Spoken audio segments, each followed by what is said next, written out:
Hi, welcome back to Cancer Research Demystified. It's Susan here without Hayley, though you will hear from her a little later. And like everybody, we're on lockdown at the moment. So we thought we would just give you a bit of an overview of what that means for us, what happens to the world of cancer research. Does cancer research continue? Which, yes, of course it does. And we'll just kind of let you know how we're adapting, how we're changing, and how we're still going to try our best to find out more about cancer at a time like this. So first of all, the date, we are now just over the 2-week mark from when I stopped going to work, which was a little bit before I was told I absolutely had to stay home. That's because I'm asthmatic, so I just wanted to be extra careful because I'm a little bit more vulnerable to the coronavirus. So far it's going pretty well. Things are actually continuing pretty much as normal. So obviously we do use labs in our day-to-day cancer research. That is a big part of the work that we do. But that's not the only thing that we do, and so we can adapt when we don't have access to the labs. So because I knew this was coming, I did spend a little bit of time just kind of trying to get ahead on my lab work and did kind of a busy couple of weeks in the lab just before the lockdown. And that meant that I just had as much data to play with as possible. And at the moment I'm kind of crunching the numbers on that data. So that's been kind of my main focus for this first couple of weeks, as well as looking after my students. So I've got 2 students at the moment, both doing projects on prostate cancer research.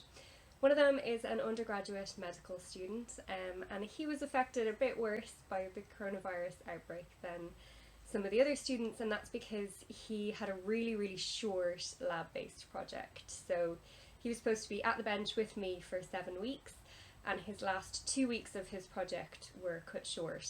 So he was there with me up until the bitter end, just trying to get as much work done as possible. So he had a really busy couple of weeks, and now he's at home analysing his data, and we think he's going to be just fine. He's been able to collect quite a lot of data in his first 5 weeks in the lab, and these last couple of weeks have just been spent starting to do the analysis and starting to understand what his data means for prostate cancer. My other student is a master's student, and he's actually going to be completely fine.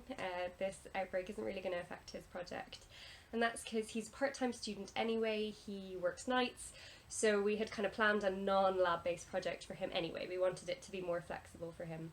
So he's using publicly available data as well as data that I had generated previously in the lab to help him to understand kind of his aspect of prostate cancer research a bit better, and he's pretty much continuing as normal. So with both my students taken care of, that's kind of my main focus, because a lot of students are pretty stressed at the moment just in terms of how the lockdown might affect their projects. So I'm quite happy that I've been able to make sure that both of mine are okay. But then in terms of my own work, I'm still reworking some papers. We had a couple of paper rejections already since the lockdown, which is pretty normal in research life. So we're reworking those papers and trying to resubmit them to their journals. I'm also working on writing proposals for future cancer research projects. And hopefully now that things start to calm down a bit in the coming weeks, it might be a really good time actually to be a bit creative and start to come up with some new ideas. So it could be a bit of a benefit, we'll see.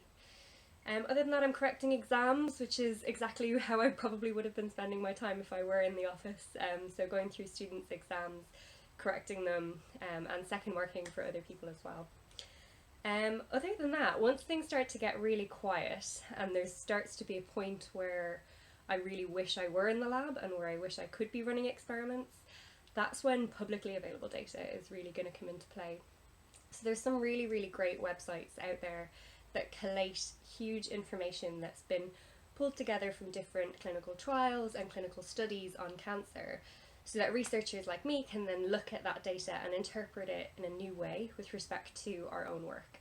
And that's something I'm at the moment too busy to be getting into, but in a few weeks I think when things start to get a little bit closer to boredom, I will be able to go into those websites and just really start to spend a bit more time with data, and I think I'm actually really looking forward to that. I think, like most researchers, we can get a bit bogged down with the admin side of academia, and it should be quite nice in a few weeks when we can really just start to get involved in some data, so that would be really quite nice actually.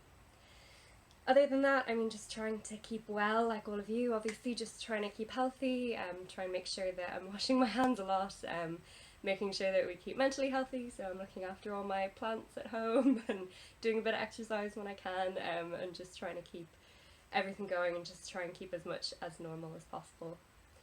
So that's everything for now. We'll probably check in with another update in a few weeks if anything changes. But really for now it's pretty much business as usual, and the labs being closed really doesn't stop cancer research. We're still trying. So that's it. Thank you. Drop any questions you have in the comments and we'll address them next time.